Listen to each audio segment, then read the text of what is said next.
సంగారెడ్డి జిల్లా Patancheru MLA camp కార్యాలయంపై Congress నేతల దాడిని తీవ్రంగా ఖండించారు ఎమ్మెల్యే గూడె మహిపాలారెడ్డి. ఎమ్మెల్యే క్యాంప్ కార్యాలయంపై కాంగ్రెస్ నేతల దాడి దుర్మార్గమైన ఆలోచనన్నారు. దాడి వెనుక నుండి నడిపించిన కాటా శ్రీనివాస్ గౌడ్ దుర్మార్గుడు. జీవితంలో కాటా శ్రీనివాస్ గౌడ్ ఎమ్మెల్యేగా గెలవడన్నారు. 2 సార్లు ఓడిన కాటా శ్రీనివాస్ కు కనీసం సిగ్గులేదన్నారు. ఒకసారి ప్రజలు సర్పంచ్గా గెలిపిస్తే ట్రెజరీని పూర్తి మాయం చేశారన్నారు. పిచ్చి పిచ్చి ఆలోచనలు కాటా మానుకోవాలన్నారు. పటాన్చెరు నియోజకవర్గంలోని 3 మున్సిపాలిటీలకు కాలపరిమితి పూర్తవుతున్న క్రమంలో అభివృద్ధి పనులకు వేగంగా శంకుస్థాపనలు చేసుకుంటున్న క్రమంలో సహకరించాల్సిన కాంగ్రెస్ నేతలు వ్యతిరేకంగా కార్యక్రమాలు చేయడం మంచిది కాదు అన్నారు. ఈరోజు ఎమ్మెల్యే క్యాంప్ ఆఫీస్ పైన జరిగిన దాడి అనేది దురదృష్టకరం.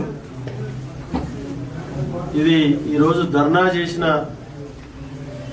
కాంగ్రెస్ కార్యకర్తలు, కాటా శ్రీనివాస్ గౌడ్ గారి వర్గము, కాటా శ్రీనివాస్ గారు చేసినటువంటి ఒక దుర్మార్గమైన ఆలోచన. ఇది చాలా దుర్మార్గము. ఎమ్మెల్యే క్యాంప్ ఆఫీస్ అంటే ఎమ్మెల్యే ఫ్యామిలీ మెంబర్తో సహా ఉండే ఇల్లు. ఇది ఒక ఎమ్మెల్యే ఇంటి మీద దాడి చేయడం అనేది దుర్మార్గం.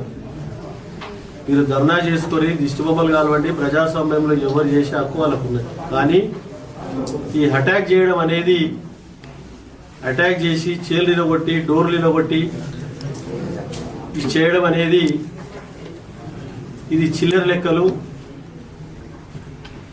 చీప్ మెంటాలిటీ, రోడ్ల మీద తిరిగేటోళ్ళు చేసే పని. ఇది మేము వారు చేసే ధర్నా గురించి కానీ మేము ఆలోచన చేసి ఉంటే ఏ విధమైనటువంటి పరిస్థితులు ఉంటుండే. ఈరోజు మాకు చాతకక్క కాదు, గాజులు పెట్టుకోలేమిడ. ఈరోజు పటాన్చెరు నియోజకవర్గం అంటే ఒక్కటిసారి కాదు, 2 సార్లు కాదు, 3 సార్లు నన్ను ఆశీర్వదించారు ప్రజలు. 2 సార్లు నేను చీగొట్టిరు. నువ్వు పనికిరావు బిడ్డ, ఇంటికి పోమని తోలిచ్చిరు. అయినా నీకు బుద్ధి వస్తలేదు కాటా శ్రీనివాస్ గౌడ్. ఈరోజు ఇవన్నీ చేస్తే నువ్వు గొప్పడవు అవుతావు అనుకుంటున్నావు. కానీ నువ్వు గొప్పడవు కావు, జీవితంలో పనికి రాకుండా పోతామని చెప్తా ఉన్నా. 2 సార్లు ఓడిపోయినా మంచి ఆలోచన చేయి. ప్రజాస్వామ్యంలో ఓడడం గెలపడం సాధ్యం. ఓ మంచి ఆలోచన చేయి. ప్రజలకు ఏ విధంగా సర్వీస్ చేయాలి, ఏ విధంగా అభివృద్ధి పరచాలి, ఒక మంచి ప్రణాళిక తీసుకొని ముందుకు పో. కానీ పిచ్చి పిచ్చి ఆలోచనలు, ఈసోటి పిచ్చి పనులు చేయడం అనేది మానుకో. ఒకసారి సర్పంచ్ పదవి అప్పచెప్తే ట్రెజరీ అంతా మైనస్ చేసి, మైనస్ కాదు మిస్యూజ్ చేసిన కేసులో కోర్టుకు తిరుగుతా ఉన్న బిడ్డను. మామూలు సర్పంచ్ నువ్వు పనికిరావని చీకొడితే పనికిరావని చెప్పి కోర్టులో చుట్టుముడి తిరుగుతా ఉన్నావు. దాన్ని నువ్వు ఈరోజు గవర్నమెంట్ ఉన్నది, 2 సార్లు ఓడిపోయినా నేను ఓడిపోయిన ఎమ్మెల్యేను అని అంటే ఎట్లా? అది కరెక్ట్ కాదు. నువ్వు కానీ నీ ఎంబడున్న మనుషులకు కానీ బుద్ధి చెప్పు, నువ్వు బుద్ధి తెచ్చుకో. పిచ్చి పిచ్చి ఆలోచనలు మానుకో. ఈరోజు నేను చేసే పని ఏంటంటే రేపు 25th 26 జనవరికి మున్సిపాలిటీల పీరియడ్ అయిపోతుంది. 5 సంవత్సరాల కాలంలో చేసిన వర్కులు కొన్ని ఇనాగ్రేషన్లు ఉన్నాయి, కొన్ని చేయలేవు, కొన్ని నాన్ స్టార్టెడ్ ఉన్నాయి, కొన్ని ఆన్గోయింగ్ ఉన్నాయి, కొన్ని కంప్లీటెడ్ ఉన్నాయి. అవన్నిటి గిట ఇనాగ్రేషన్ చేయాలి. అన్ని పార్టీలలో ఉన్నారు. అలా బీజేపీలు ఉన్నారు, కాంగ్రెస్ వాళ్ళు ఉన్నారు, టీఆర్ఎస్ వాళ్ళు ఉన్నారు, అందరు ఉన్నారు. అది అఫీషియల్ ప్రోగ్రామ్. అది పార్టీ ప్రోగ్రాం కాదు. పార్టీ కార్యకర్తలు ఎంబడేసుకొని తిరగడానికి. నేను 30 సంవత్సరాలు 90 నుంచి రాజకీయాలలో ఉన్నాం. కొత్తగా లేవు రాజకీయాలలో. ఏ ప్రోగ్రాం గోవలి విలువలో తెలుసు, మాకు కార్యకర్తలు ఎట్లా కాపాడుకోవాలో తెలుసు.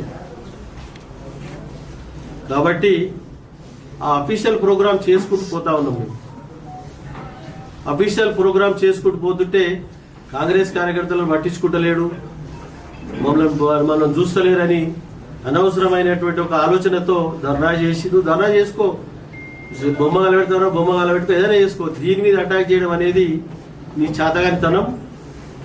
నువ్వు ఇచ్చి అటాక్ చేస్తా, నేను ధర్నా చేస్తా అంటే మేము ఇట్లా దానికి స్పందించుంటే ఏముంటుండే పరిస్థితి? ఈరోజు ఏముంటుండే పరిస్థితి?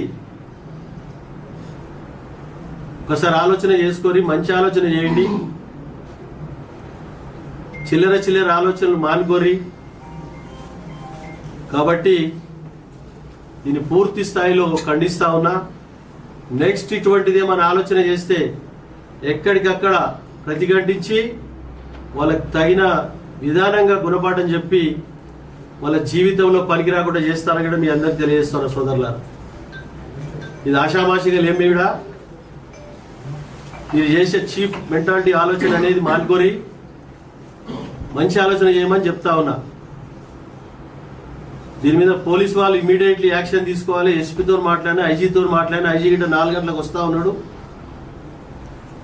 సీరియస్గా దీని మీద పోలీసు వాళ్ళు యాక్షన్ తీసుకొని ఈ దుర్ఘటనలో ఈ దాడి మీద ఎవరెవరు ఎంతమంది ఉన్నారో కంప్లైంట్ ఇవ్వడం జరుగుతూ ఉంది. వాళ్ళ మీద పూర్తి స్థాయిలో విచారణ చేపట్టి కేసులు ఫైల్ చేసి జైలుకు పంపాలని చెప్పి నేను డిమాండ్ చేస్తా ఉన్నా.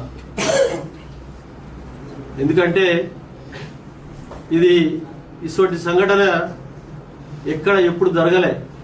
మన ప్రాంతంలో ఎక్కడో జరిగింది కాదు. మన ప్రాంతంలో మంచి సాంప్రదాయం ఉంది. ఎలక్షన్ వరకే ఎలక్షన్ కొట్లాడతారు. దాని తర్వాత కలిసిమెలిసి అభివృద్ధిలో పార్టిసిపేట్ చేస్తారు, సమానంగా భాగస్వాములు అవుతారు. కానీ ఇటువంటి దుర్మార్గమైన ఆలోచనలు మానుకొని సీరియస్గా పోలీసు వాళ్ళని నేను డిమాండ్ చేస్తా ఉన్నా. దాన్ని ఈరోజు జరిగిన ఘటనను సీరియస్గా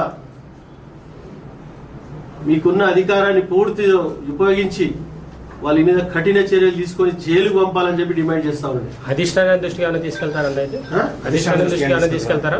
ఈ విషయాన్ని అధిష్టానం దృష్టికి తీసుకెళ్తున్నారు కాంగ్రెస్ పార్టీ అధిష్టానం. తప్పకుండా అధిష్టానం దృష్టికి తీసుకెళ్తాం.